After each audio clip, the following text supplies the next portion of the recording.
મારા ચેનલમાં આપ સૌનું સ્વાગત છે. હું એક લેબર રૂમમાં નર્સ હતી. જ્યારે પણ ડિલિવરીનો કેસ આવતો તો ડૉક્ટર બધાને રૂમમાંથી બહાર કાઢી નાખતી હતી અને બધું જાતે જ કરતી હતી. આ વખતે હવે ડૉક્ટર પોતે ગર્ભવતી થઈ ગઈ હતી, પણ મારા તો હોશ ઉડી ગયા કે જ્યારે તેનું કીધું કે એની ડિલિવરી મારે કરાવવાની છે, પણ મને તો કંઈક આવડતું જ નહોતું. પણ રૂમમાં ગયા પછી ડૉક્ટરે જે કર્યું તે જોઈને મારા પગ નીચેથી જમીન સરકી ગઈ, કારણ કે તે ડૉક્ટરે રૂમમાં 6 મોટા અરીસા રાખ્યા હતા અને મને તેની ઉપર સુવડાવીને. મારું નામ કરિશ્મા છે. મારું બાળપણથી જ ભણવામાં મન નહોતું લાગતું, કારણ કે મારા ઘરની હાલત બહુ ખરાબ હતી. મારા પિતા મને પસંદ જ નહોતા કરતા, કારણ કે તેને એક દીકરો જોતો હતો. તેની જગ્યાએ મારો જન્મ થયો હતો, એટલે જ્યારે હું મારા પિતા સામે જાતી તો તે મને ગાળો આપતા. પણ મારી માએ ખબર વગર મારું સ્કૂલમાં એડમિશન કરાવી દીધું. જોકે હું ભણવા નહોતી માંગતી, પણ માના લીધે હું હવે શાળાએ જવા લાગી હતી. ત્યાં સારો સમય વીતી જતો હતો, પણ હું ફેલ થઈ જતી હતી. આટલા માટે માંડ મેં 10 પાસ કર્યું હતું. આટલું મારા માટે બહુ થઈ ગયું હતું. મેં મારી માને કીધું કે માં, હવે મારે નથી ભણવું. તો મારી મા મને કહેવા લાગી કે તું આગળ નહીં ભણે ને તો તારા પપ્પા તારા લગ્ન કરાવી દેશે અને તું એની નજરની સામે ઘરે જ રહીશ તો એ તને મારી પણ નાખશે. એનું કંઈક નક્કી નથી. હવે જો તારે લગ્ન કરવા હોય તો તું ભણવાનું છોડી દે. પણ મારી માની વાતે મને ચિંતામાં પાડી દીધી હતી, કારણ કે હું હજી સાવ નાની હતી. મારી સાથે વળી કોણ લગ્ન કરશે? મને થયું કે એવું તો વળી કોણ હશે કે જે મારી સાથે લગ્ન કરશે? પણ મારા પપ્પા એવી વાત કરતા હતા કે આના લગ્ન પેલા શાકભાજીવાળા કાલિયો છે ને તેની સાથે કરાવી દેવાના છે. આ સાંભળીને મને મોટો ઝટકો લાગ્યો. તે શાકભાજીવાળાને તો 3 પત્નીઓ હતી, પણ મને હવે આ શાકભાજીવાળાનું કંઈક દુઃખ ન હતું. પણ મને તો એ વાતનું દુઃખ હતું કે અત્યાર સુધીમાં હું મારા બાપની ના થઈ શકી. તેણે પણ મને પોતાની દીકરી તરીકે માની નહોતી. હું તો તેની એકની એક દીકરી હતી, છતાં તે મને આવી નફરત કરતા હતા. મારી મા મને બધું જ સાચું કહી દેતા હતા. તે એક જ એવી હતી કે જેને મારી પડી હતી. તો શું માટે મેં મારા પપ્પાની વાત માનું? તેની વાત માનીને મારે હેરાન જ થવાનું છે. બસ આ જ વિચારીને મેં મારી માને એમ કીધું કે મારે આગળ હજી ભણવું છે. મારી વાત સાંભળીને મારી માના આંખમાંથી આંસુ આવી ગયા. મારી મા મારા માટે મજબૂર હતી. તે વળી બીજું તો શું કરી શકતી હતી? હવે તો આગળ જતા મારે કોલેજમાં એડમિશન પણ લેવાનું હતું. એના માટે પણ પૈસાની જરૂર હતી. તો મારી માએ તેમની ચેનને વેચી દેવાનું વિચાર્યું. કાલે સવારે તે પોતાની ચેનને કાઢીને નિરખીને જોતી હતી. ત્યાં બાજુવાળા ચંપા માસી આવી ગયા. તો તેઓ કહેવા લાગ્યા કે શું થયું છે? તું કેમ ચિંતિત લાગે છે? તો મારી મા કહેવા લાગી કે આ જુઓ ને બેન, કરિશ્માને કોલેજમાં એડમિશન લેવાનું છે. આટલા માટે હું આ મારી ચેન વેચવાનું વિચારી રહી છું. તો તે બાજુવાળા ચંપા માસી પણ પોતે નર્સ હતા. તો તેઓ મારી માને કહેવા લાગ્યા કે સવિતાબેન, તું એક કામ કર, તારી કરિશ્માને કોલેજમાં એડમિશન નથી લેવું, રહેવા દે. કરિશ્માનું એડમિશન નર્સિંગમાં લઈ લે. એમાં તેને ફ્રીમાં જ એડમિશન મળી જશે. દર વર્ષે એને સ્કોલરશિપ પણ મળશે અને પછી નર્સ બન્યા પછી કરિશ્માને સરકારી નોકરી મળી જશે. બાજુવાળા માસીની આ વાત સાંભળીને મારી મા બહુ ખુશ થઈ ગઈ હતી. એ જ સમયે મારી માએ કીધું કે બેટા, તું ચંપા માસી સાથે જા અને નર્સિંગમાં એડમિશન કરાવી લે. ચંપા માસી સ્વભાવમાં બહુ સારા હતા. જેવું મારું એડમિશન નર્સિંગમાં થયું તો હું બહુ ખુશ થઈ ગઈ હતી. મેં મારી આખી સોસાયટીમાં મીઠાઈ પણ વહેંચી હતી. પણ જ્યારે મારા આગળ ભણવાની વાત મારા પપ્પાને ખબર પડી ને તો પહેલા તો એને ખૂબ ગુસ્સો આવ્યો, પણ પછી મારી માએ તેને બોટલમાં ઉતારી દીધા કે તે પૈસા વગર મફતમાં ભણી શકશે અને આપણી દીકરી નર્સ બની જશે તો એ સારા પૈસા આગળ કમાઈ શકશે. આ સાંભળીને પપ્પાએ પણ હા પાડી દીધી. પછીના દિવસે હું ચંપા માસી સાથે નર્સિંગની સ્કૂલે ગઈ હતી. ત્યાં એડમિશન થઈ ગયું હતું. તેને મને બધા સાથે મેળવી હતી અને બધું કામ સમજાવ્યું અને પોતે ઘરે જતી રહી. ત્યાં પહેલા દિવસ તો એમ જ જતો રહ્યો, પણ પછીથી ભણવાનું ચાલુ થઈ ગયું હતું. આવી રીતે મારું નર્સિંગમાં પણ પહેલું વર્ષ પૂરું થઈ ગયું હતું. પછીના વર્ષની પ્રેક્ટિકલ એક્ઝામ્સ થવાની હતી, પણ મને લોહીથી બહુ ડર લાગતો હતો. ઘણીવાર તો એવું થતું કે હું લોહીને જોઈને જ બેભાન થઈ જતી હતી. પણ તેમ છતાં મેં નર્સિંગનો કોર્સ પૂરી કરી લીધો હતો. હવે તો મને પણ એમ થતું હતું કે આગળ જઈને આ બધું હું કેવી રીતે કરીશ. મને ચારે બાજુથી લોહી જ દેખાતું હતું. પણ સમય જતાં ગમે તેમ મેં મારું નર્સિંગ પૂરી કરી નાખ્યું. હવે મારી મા મારા લગ્ન કરાવવા માંગતી હતી. મારી નોકરીમાંથી જે પૈસા આવતા તે જોઈને મારા પિતા હવે મારા લગ્ન કરાવવા માંગતા ન હતા, કારણ કે એને એમ જ હતું કે આના લગ્ન હું કરાવી દઈશ તો મારો આવકનો એક સ્ત્રોત જતું રહેશે, એટલે આના લગ્ન અત્યારે નથી કરાવવા. પછી તે ખુદ મારું ફોર્મ લઈને ગયા અને સબમિટ કરી દીધું. જોકે હું ખુદ હવે લગ્ન કરવા નહોતી માંગતી, પણ મારા પપ્પાનું વર્તન મારી સાથે હવે સારું થયું હતું. થોડા દિવસમાં મને એક સારી હોસ્પિટલમાં નોકરી મળી ગઈ હતી. ત્યારે મારા પિતા મને જોઈને બહુ ખુશ થયા હતા. આ દિવસ મારા માટે બહુ ખાસ હતો. ઘરે મારા માટે તે દિવસે મસ્ત મસ્ત પકવાન બનાવ્યા હતા. મારી મા બહુ ખુશ હતી, પણ તેને મારા લગ્નની ચિંતા હતી. સમય જતાં હવે મારી ડ્યુટી બહુ અઘરી થઈ ગઈ હતી. ત્યાંના વાતાવરણમાં રહીને મારી તબિયત બહુ ખરાબ થઈ ગઈ, તો મેં થોડા દિવસ માટે રજા લીધી હતી. એ સમયમાં મારા માટે એક સારું માંગવું આવ્યું. તે લોકો મારા પિતાની બધી શરત સ્વીકારી. શરત એ હતી કે મારી દીકરી જે નોકરી કરે એમાંથી અડધો ભાગ અમને આપવાનો રહેશે. આ વાત તે લોકો માની ગયા હતા. થોડા દિવસમાં મારી સગાઈ નક્કી કરી નાખી હતી. હજી મારા લગ્ન પણ કરાવી દીધા હતા. મારા સાસરિયાવાળા બધા બહુ સારા હતા. સરકારી નોકરી હતી એટલે મારી ઇજ્જત વધી ગઈ હતી. મારી નોકરીમાંથી જે પગાર આવતો તેમાંથી થોડાક પૈસા હું મારા પતિને આપતી અને થોડા પૈસા મારા પિતાજીને પણ આપતી હતી.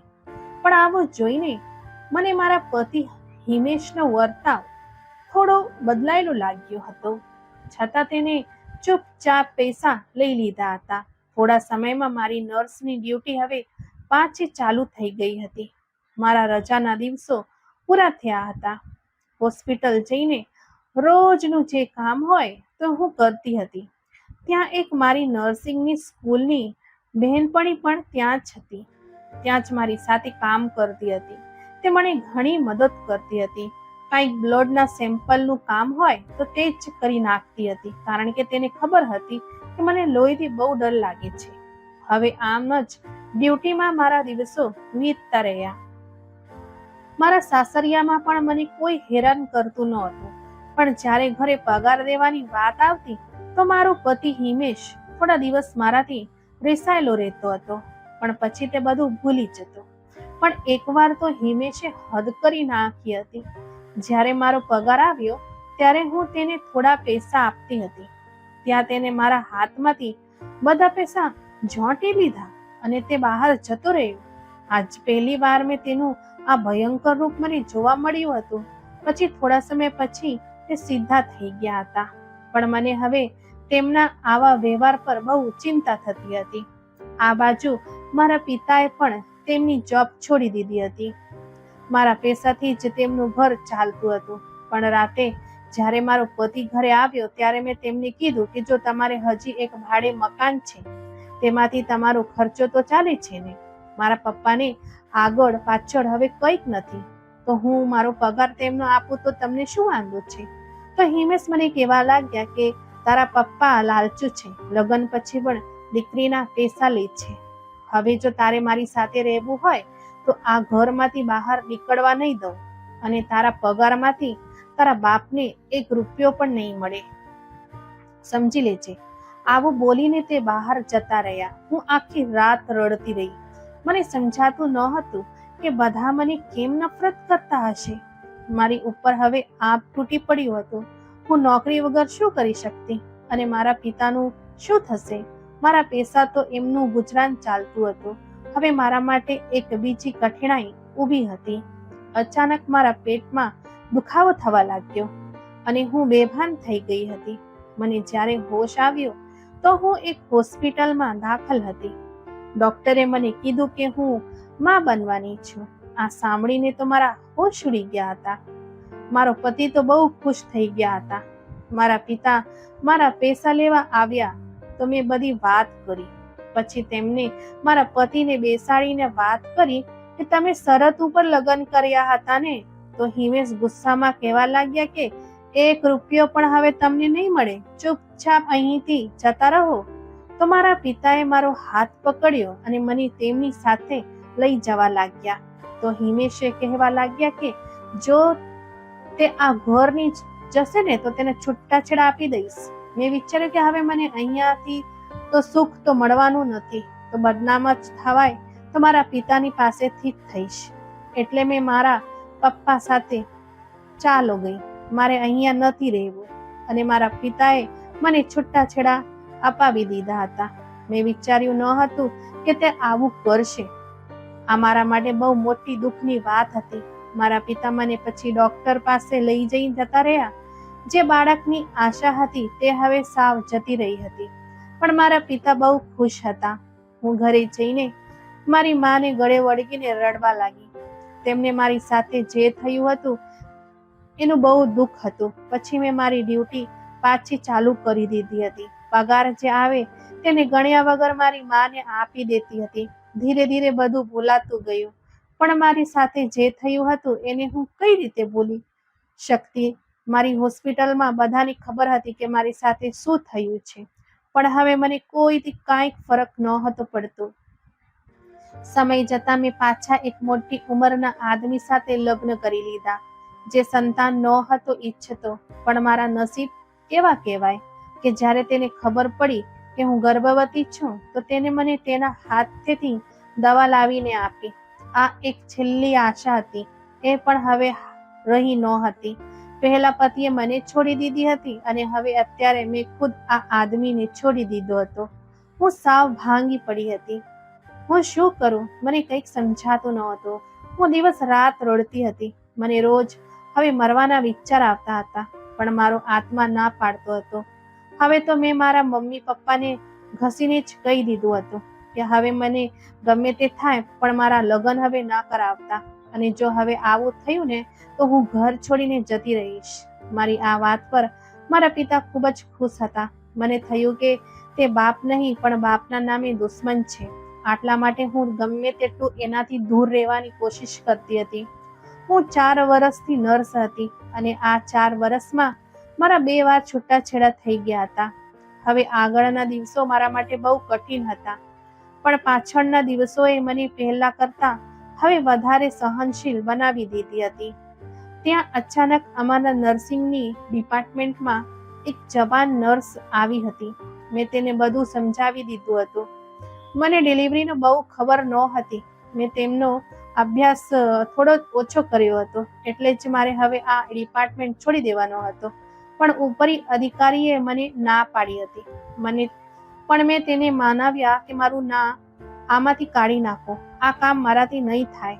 તો તે મને કહેવા લાગ્યા કે આ કામ તમારે કરવાનું છે અને તમારે કરવું પડશે. હું તમને શીખવાડી દઈશ.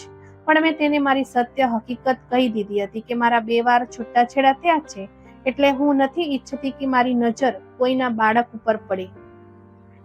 છતાં તેણે મને એ ડિપાર્ટમેન્ટમાં એમ જ રાખી. થોડી વાર થઈ તો એક ડિલિવરીનો કેસ આવ્યો હતો. હું તે રૂમમાં ગઈ તો ડોક્ટર મને જોઈને ખુશ થઈ ગયા હતા, પણ મેં તેને કીધું કે હું આ ડિલિવરી નહીં કરી શકું. એટલે હવે તેને જ ડિલિવરી કરવાની હતી અને બાળક જન્મ થયો ત્યાં સુધીનું બધું કામ તે ડોક્ટરે પતાવી દીધું. મેં ત્યાંથી બધી ગંદકી હટાવી દીધી. હવે હું આખો દિવસ ફ્રી રહેતી હતી. પણ એક દિવસ તે ડોક્ટર પોતે જ ગર્ભવતી થઈ ગઈ હતી. જ્યારે તેમની ડિલિવરીનો સમય આવ્યો તો તેમને કોઈક બીજા ડોક્ટરની મદદ લેવાની ના પાડી દીધી હતી અને તેણે મને કીધું કે તેની ડિલિવરી મારે કરાવવી પડશે. તે ડોક્ટરે ડિલિવરી રૂમમાં મોટા મોટા 6 અરીસા મૂક્યા હતા અને મને તેના સાથે ડિલિવરી રૂમમાં લઈ ગઈ હતી અને મને બેડ ઉપર સુડાવી દીધી અને મને કીધું કે તારે આ રીતે કામ કરવાનું છે. પછી મને ઊભી કરીને તે પોતે બેડ પર સૂઈ ગઈ હતી. હવે મારે તેની ખુદની ડિલિવરી કરવાની હતી. મેં ભગવાનનું નામ લીધું અને કામ ચાલુ કર્યું. તે ચારે બાજુના અરીસામાંથી મને માર્ગદર્શન આપતી રહી કે આ રીતે બાળકને જન્મ અપાવવાનો છે અને ગમે તેમ કરીને 3 કલાક પછી હું તેને ડૉક્ટર એક સુંદર બાળકીની ડિલિવરી કરાવવામાં સફળ રહી હતી. મેં ભગવાનનો આભાર માન્યો અને તે ડૉક્ટરને પગે લાગી. તેણે તેના બાળકને મારા ખોળામાં આપ્યું. આ જોઈને મારાથી રડાઈ ગયો. તે મને કહેવા લાગી કે હું જ્યારે પહેલી વાર અહીંયા આવી તો બધાએ મને તારાથી દૂર રહેવાનું કીધું હતું, પણ પછી મને તારી બધી વાત ખબર પડી એટલે મને તારે ઉપર દયા આવી ગઈ હતી અને પછી મેં આ બાળકને તને આપવાનું વિચાર્યું હતું. આ બાળકની ડિલિવરી તું જ કરીશ. મારા પતિ પણ આ વાતમાં સંમત હતા. ડૉક્ટરની વાત સાંભળીને મેં તેને ગળે લગાવી લીધી હતી.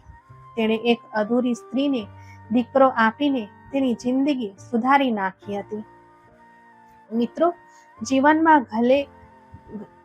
ગમે તેટલા દુઃખ આવે પણ એક દિવસ તો ભગવાન આપણી ઉપર મહેરબાન થઈને જ રહે છે. બસ આ જ કુદરતનો નિયમ છે. અને જીવનમાં ગમે તેટલી મોટી મુશ્કેલીઓ આવે પણ પોતાના પરનો વિશ્વાસ ન ગુમાવો. એક યા બીજા દિવસે તમને રસ્તો મળી જ જશે. અને જો મિત્રો તમને આ વાર્તા ગમી હોય તો લાઈક અને શેર જરૂરથી કરજો. અને આ વાર્તા વિશે તમારી શું રાય છે કોમેન્ટ બોક્સમાં જરૂરથી જણાવજો. અને આવી જ અવનવી વાર્તા સાંભળવા માટે અમારા ચેનલને સબસ્ક્રાઈબ જરૂરથી કરજો. અને આપણે ફરી મળીશું એક નવી વાર્તામાં. ત્યાં સુધી ધન્યવાદ.